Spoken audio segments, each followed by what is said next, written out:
Monsieur le Président du Conseil constitutionnel,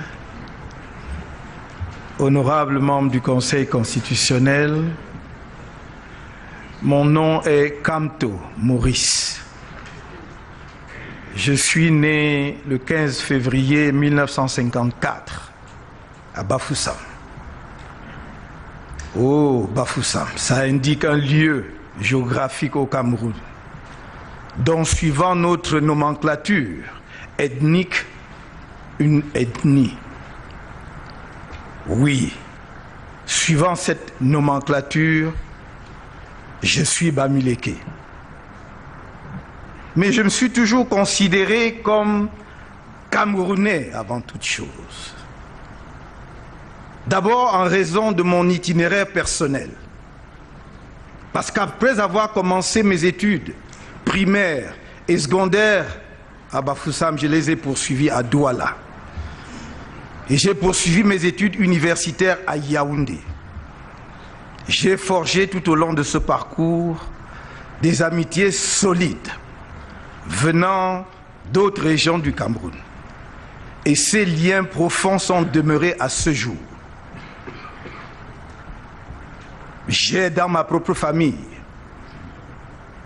des lignées entières qui vont dans d'autres régions du Cameroun, dont je n'ai nul besoin de les citer ici. Certains auraient voulu, oh, honorables membres du Conseil, que je vienne ici m'excuser de mes origines ethniques. Que non. Parce que je pose depuis plusieurs années dans ce pays. Qui d'entre nous a choisi de naître là où il est né? Qui?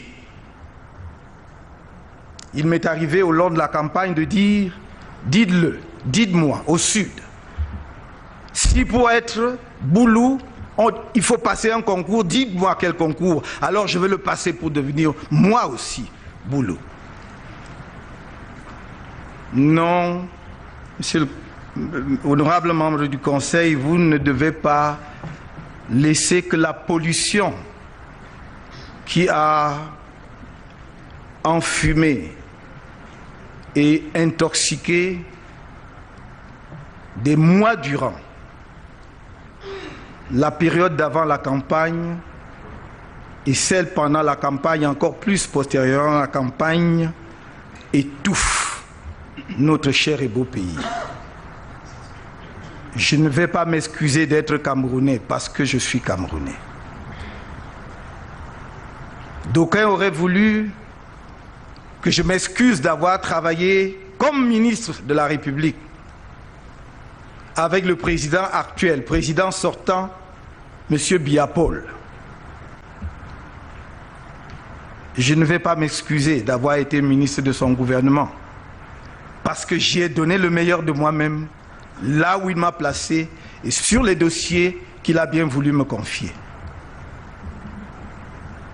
D'aucuns auraient voulu que je m'excuse d'avoir démissionné de son gouvernement, d'avoir formé un parti politique et de m'être présenté comme candidat face à lui. Non, Monsieur le Président du Conseil constitutionnel, honorable membre du Conseil constitutionnel, je ne m'en excuserai pas. D'abord parce que, en tant que citoyen de ce pays, j'en ai pleinement le droit. Mais aussi et surtout parce que je crois très profondément que nous sommes à une phase de l'histoire de notre pays où il faut que nous ayons le courage de dire qu'il y a un temps pour toute chose.